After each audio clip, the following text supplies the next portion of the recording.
তালের সিজন শেষ হওয়ার আগেই তৈরি করে ফেলুন এরকম মজাদার তালের ভাপা পিঠা। এটা তৈরি করতে মাত্র 10 মিনিট থেকে 15 মিনিট সময় লাগে, আর এটা আমি তৈরি করেছি রাইস কুকারে। যে কেউ এটা খুব সহজেই তৈরি করতে পারবেন। তাহলে চলুন কথা না বাড়িয়ে শিখে নেওয়া যাক আজকের এই মজাদার তালের ভাপা পিঠার রেসিপি। প্রথমে আমি একটি ব্যাটার তৈরি করে নিব, আর সেই জন্য একটি বোলে নিয়ে নিচ্ছি 1.25 কাপ পরিমাণ চালের গুঁড়া। আমি এখানে দোকানের শুকনা চালের গুঁড়াটা ব্যবহার করছি।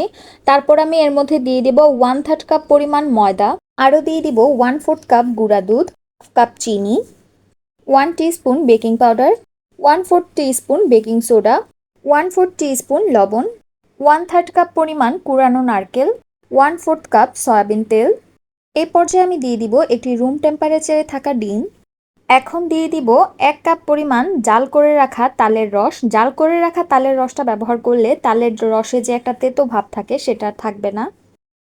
এখন আমি একটি হ্যান্ড হুইস্কের সাহায্যে এই সবগুলো উপকরণকে খুব ভালোভাবে নেড়েচেড়ে মিশিয়ে নিব। আপনারা চাইলে কাঁটা চামচের সাহায্যেও এই কাজটা করতে পারেন।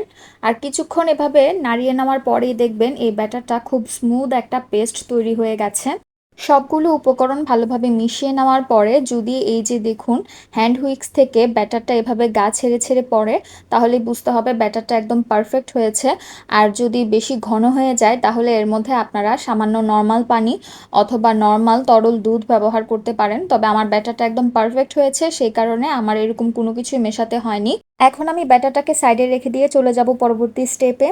ভিউয়ার্স, এই যে দেখুন এখানে আমি 5টা চায়ের কাপ নিয়ে নিয়েছি, আর চায়ের কাপগুলোকে ভালোভাবে ধুয়ে আমি ড্রাই করে নিয়েছি। এখন আমি এই চায়ের কাপগুলোর ভিতরে একটি ব্রাশের সাহায্যে কিছুটা রান্নার তেল এভাবে ব্রাশ করে নিব সবগুলো চায়ের কাপের ভিতরে। চায়ের কাপের ভিতরে তেল লাগিয়ে নেওয়ার পরে এখন আমি কাপগুলোর মধ্যে দিয়ে দিব কিছুটা তালের ব্যাটার, একটু আগে যেটা আমি তৈরি করেছিলাম। আর এটা একটু সাবধানে দিতে হবে, কারণ এই পর্যায়ে এই ব্যাটারটা যথেষ্ট থিক হয়ে আছে। আর এভাবে অল্প অল্প করে কিছুটা জায়গা রেখে আমি তালের পিঠার ব্যাটারটা দিয়ে দিব। এই যে আপনারা দেখুন, ব্যাটার নেওয়ার পরে কাপটাকে কিছুটা ঝাঁকিয়ে নিতে হবে, যেন ব্যাটারের ভিতরে কোনো বাতাস থাকলে সেটা বের হয়ে আসতে পারে। আর এই যে কাপের ভিতরে কিন্তু কিছুটা জায়গা রাখতে হবে যেন পিঠাটা ফুলার জায়গা পায়। সেমভাবেই আমি সবগুলো কাপের মধ্যে পিঠার ব্যাটার নিয়ে নিয়েছি। এখন চলে যাব পরবর্তী স্টেপে। রাইস কুকারের পাত্রে 2 কাপ পরিমাণ পানি নিয়ে এর উপরে বসিয়ে দিলাম একটি স্টিমার। আর এখন স্টিমারের উপরে সেই কাপগুলোকে সাবধানে বসিয়ে দিব। দেখার সৌন্দর্যের জন্য আমি পিঠাগুলোর উপরে কিছুটা নারকেল কুড়ানো ব্যবহার করছি। আপনারা চাইলে যে কোনো ড্রাই ফ্রুট ব্যবহার করতে পারেন। এখন একটি ঢাকনা দিয়ে ঢেকে রাইস কুকারটাকে অন করে দিব। আর ঢাকনায় যদি কোনো ছিদ্র থাকে সেটা কিন্তু অবশ্যই ফিল আপ করে দিতে হবে।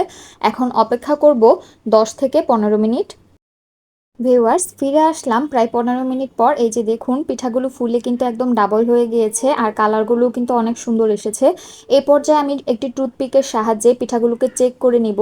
এই যে দেখুন আমি একটি পিঠার মধ্যে টুথপিকটা দিয়ে দিলাম, আর এই যে দেখুন কোনো কিছু বেরিয়ে আসেনি, তার মানে পিঠাগুলো একদম খুব ভালোভাবেই সিদ্ধ হয়ে গেছে। এখন আমি এই কাপগুলোকে খুব সাবধানে নামিয়ে নিব।